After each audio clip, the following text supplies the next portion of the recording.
नमस्कार बच्चों, आज की क्लास में हम विद्युत क्षेत्र के एकांक आयतन में संचित ऊर्जा का सूत्र व्युत्पन्न करेंगे। देखिए, सूत्र व्युत्पन्न करने से पहले मैं आपको बताना चाहता हूं कि जो विद्युत क्षेत्र होता है उसके अंदर ऊर्जा निहित होती है। इस कॉन्सेप्ट को हम समझने का प्रयास करते हैं। देखिए, हमारे पास में ये एक इलेक्ट्रिक फील्ड है और इसकी डायरेक्शन इधर है। इस इलेक्ट्रिक फील्ड के अंदर मैं यहाँ पर कोई परीक्षण आवेश प्लस का Q लेकर आता हूँ, तो इस प्लस Q आवेश पर विद्युत क्षेत्र की दिशा में बल लगता है। ये हम पिछले वीडियोस में पढ़ चुके हैं। और इस बल की वैल्यू कितनी होगी? F = Q × E। और ये बल विद्युत क्षेत्र की दिशा में लगता है अगर ये चार्ज प्लस का है तो। अगर ये माइनस का होता तो विद्युत क्षेत्र के विपरीत दिशा में बल लगता है। तो यहाँ पर हम प्लस का चार्ज ले रहे हैं। अब इस बल के कारण ये क्या होगा? बल लगेगा तो ये विस्थापित होगा। और ये मान लिया इस पॉइंट तक, यहाँ तक विस्थापित हो जाता है किसी भी डिस्टेंस dr तक। अब ये इसको विस्थापित कौन कर रहा है? ये इलेक्ट्रिक फील्ड कर रहा है। और विस्थापित करने के लिए हमें पता है कार्य करना पड़ रहा है इस आवेश पर। तो कार्य करने के लिए हमें ये भी पता है कि ऊर्जा की ज़रूरत होती है। वो ऊर्जा कहाँ से आई बच्चों? इस इलेक्ट्रिक फील्ड में ऊर्जा जो निहित थी, जो स्टोर थी, वो ऊर्जा ही यहाँ पर कार्य कर रही है। तो आपको ये क्लियर हो गया होगा कि जो इलेक्ट्रिक फील्ड होता है उसके अंदर ऊर्जा निहित होती है। अब ये ऊर्जा कितनी होती है, इसका फॉर्मूला हम आज के इस वीडियो में करने वाले हैं। तो देखिए बच्चों, इस ऊर्जा का सूत्र व्युत्पन्न करने के लिए हम यहाँ पर एक चालक लेंगे जो कि पहले से आवेशित है। एक कोई भी अपन ने गोलाकार चालक ले लिया और ये गोला जो है वह पहले से आवेशित है। अब जब हम इस पर आवेश की मात्रा और बढ़ाएंगे तो आवेश की मात्रा बढ़ाने के लिए हमें क्या करना होता है? बाह्य कार्य करना होता है। उसको हम समझते हैं कैसे करना होता है। हमारे पास में ये एक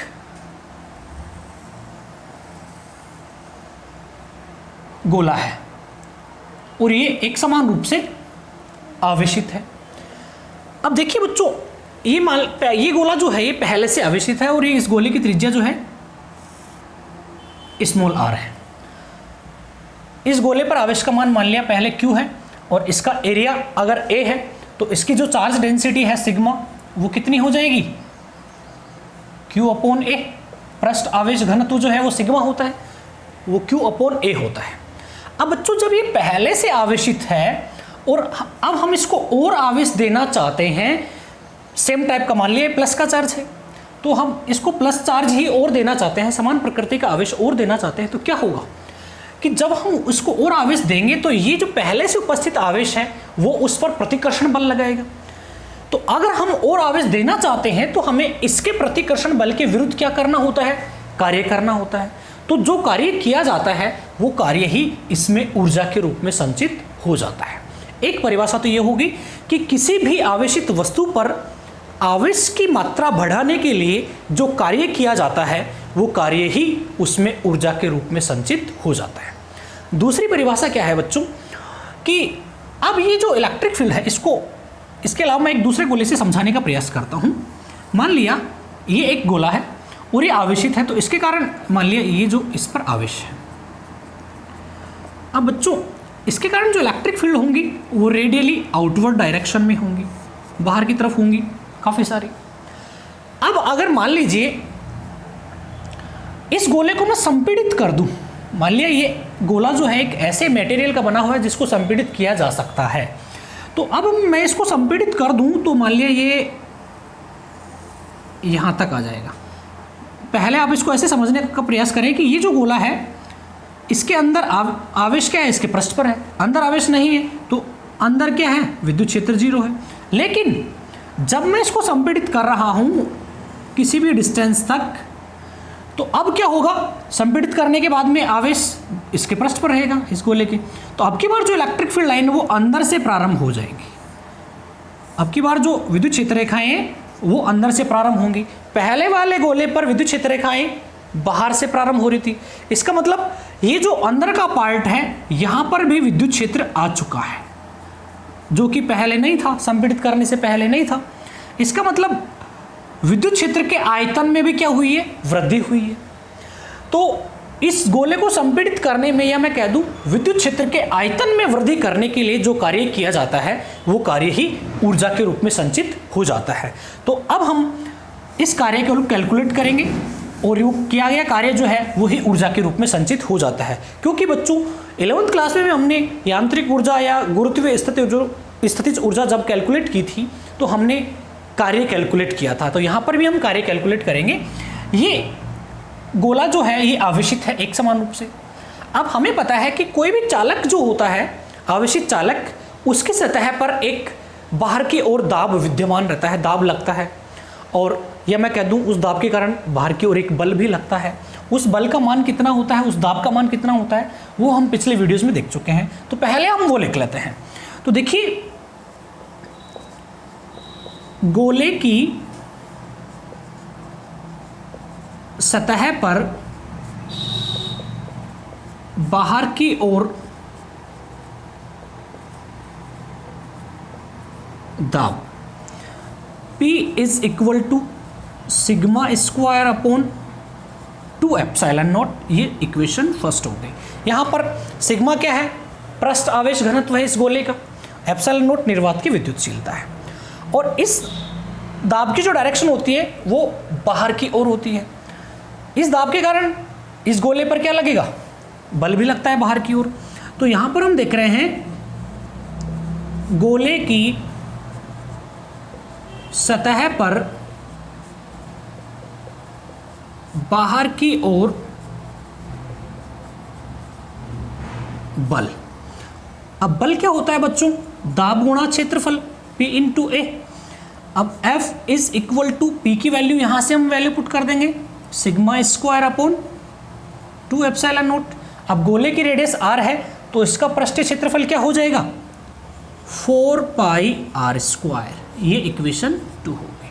और इस बल की और इस दाब की जो दिशा है वो बाहर की ओर है। अब बच्चों हमें इस बल के विरुद्ध इस गोले को हम क्या कर रहे हैं, संपीड़ित कर रहे हैं। मान लिया ये जो गोला है ऐसे मटेरियल का है कि इसको संपीड़ित किया जा सकता है, चालक गोला जो है। तो अब हम इसको संपीड़ित कर रहे हैं तो हमें क्या करना होगा, इस बल के विरुद्ध कार्य करना होगा, और वो किया गया कार्य ही ऊर्जा के रूप में संचित हो जाता है। तो हमने इस गोले को किसी भी dr दूरी तक संपीड़ित कर दिया। ये दूरी कितनी है, यहाँ से यहाँ तक dr है, dr दूरी तक संपीड़ित कर दिया। तो अब जो बाकी बची हुई रेडियस है वो कितनी हो जाएगी, r माइनस dr। अब संपीड़ित करने के लिए हमें बाह्य कार्य करना पड़ रहा है, वो कार्य ही इसमें ऊर्जा के रूप में संचित हो जाता है। देखिए बच्चों, पहले ये जो गोला है इसमें इलेक्ट्रिक फील्ड लाइन यहां बाहर से प्रारंभ हो रही थी, इलेक्ट्रिक फील्ड लाइंस बाहर से प्रारंभ हो रही थी, ये जो गोला है। और इस गोले के अंदर यहां ये जो पट्टी बन गई इन दोनों गोलों के बीच में, यहां पर भी इलेक्ट्रिक फील्ड पहले क्या था, 0 था, इलेक्ट्रिक फील्ड 0 था। लेकिन जब हमने इस गोले को संपीड़ित कर दिया है तो अब ये जो नया गोला है इस पर आवेश कहाँ रहेगा, इस गोले के पृष्ठ पर, मतलब इसी गोले को हमने संपीड़ित कर दिया। तो अब आवेश कहाँ रहेगा, इसके पृष्ठ पर। तो अब विद्युत क्षेत्र रेखाएं कहाँ से प्रारंभ होगी, यहाँ से थोड़ी, यहाँ से प्रारंभ होंगी। इसका मतलब ये जो पार्ट है, ये आपको ये पट्टी दिख रही है, इस पट्टी में भी विद्युत क्षेत्र यहाँ आ जाता है। इसका मतलब क्या हुआ, पहले विद्युत क्षेत्र का आयतन कम था, अब हमने इसको कंप्रेस कर दिया, संपीड़ित कर दिया, तो यहाँ पर भी विद्युत क्षेत्र आ गया। इसका मतलब हमने विद्युत क्षेत्र के आयतन में वृद्धि कर दी है। और विद्युत क्षेत्र के आयतन में वृद्धि करने के लिए हम जो कार्य करेंगे वो कार्य ही इसमें ऊर्जा के रूप में संचित हो जाता है। तो देखिए, इस बल के विरुद्ध हम कितना संपीड़ित कर रहे हैं इसको, dr दूरी तक। तो यहां हम लिखते हैं इस बल F के विरुद्ध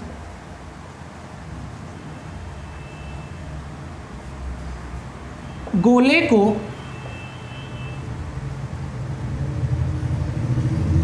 dr दूरी तक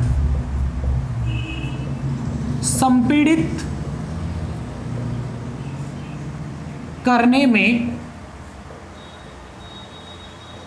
किया गया कार्य। हम इसको अल्प दूरी से संपीड़ित कर रहे हैं तो किया गया कार्य क्या होता है बच्चों, D W is equal to F dot D are.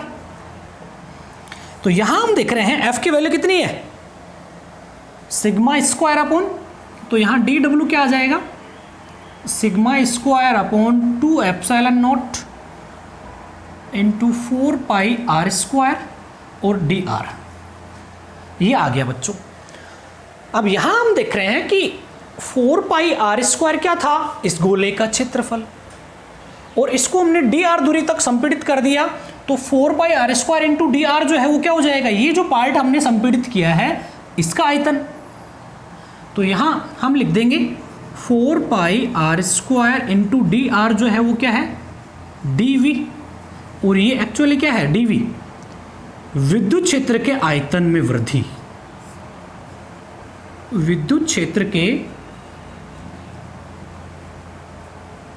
आयतन में वृद्धि।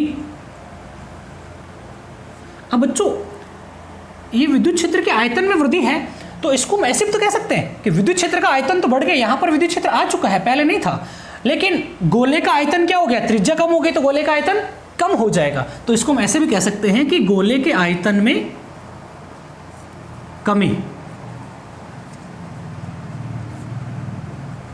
जितनी गोले के आयतन में कमी होगी उतनी ही विद्युत क्षेत्र के आयतन में वृद्धि हो जाती है। अब यहां आपको फिर से समझ लो बच्चों, 4 पाई आर स्क्वायर क्या था, क्षेत्रफल, और ये डी आर क्या है, दूरी। क्षेत्रफल को जब हम एक बार दूरी से मल्टीप्लाई कर देते हैं तो वो क्या आ जाता है, आयतन आ जाता है। क्योंकि बच्चों देखिए क्षेत्रफल को हम ऐसे लिख सकते हैं, लंबाई इंटू चौड़ाई, और इस दूरी को हम ऊंचाई मान लें तो लंबाई इंटू चौड़ाई इंटू ऊंचाई क्या हो जाता है, आयतन हो जाता है। इस प्रकार आपको ध्यान रखना है 4 pi are square into d r जो है वो क्या है, आयतन है, गोले के आयतन में कितनी कमी हुई है वो है।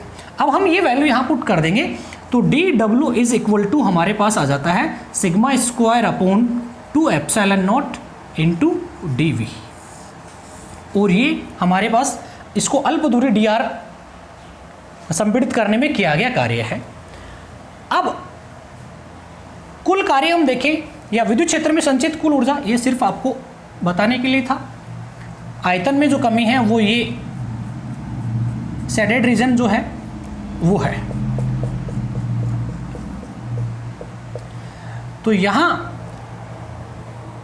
संपूर्ण विद्युत क्षेत्र में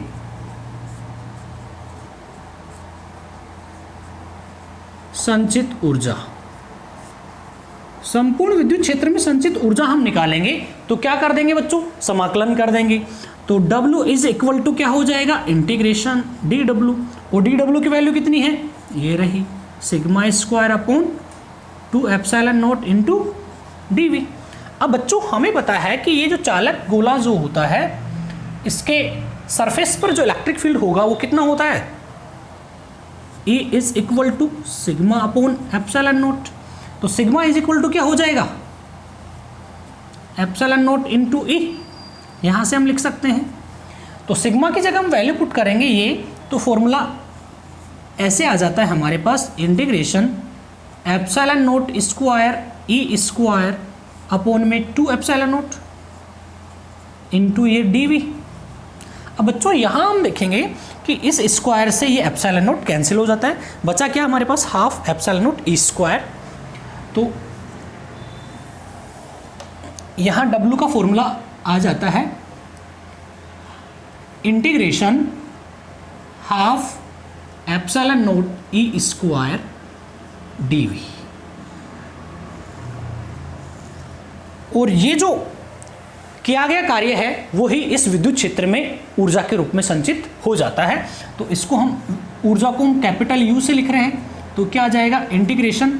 अब देखिए ये भी फॉर्मूला ऊर्जा का है और ये वाला फॉर्मूला भी ऊर्जा का है, तो यहां पर हम ऐसे भी लिख सकते हैं sigma square upon 2 epsilon not into D v, या half epsilon not e square into D v. तो ये है विद्युत क्षेत्र में संचित कुल ऊर्जा।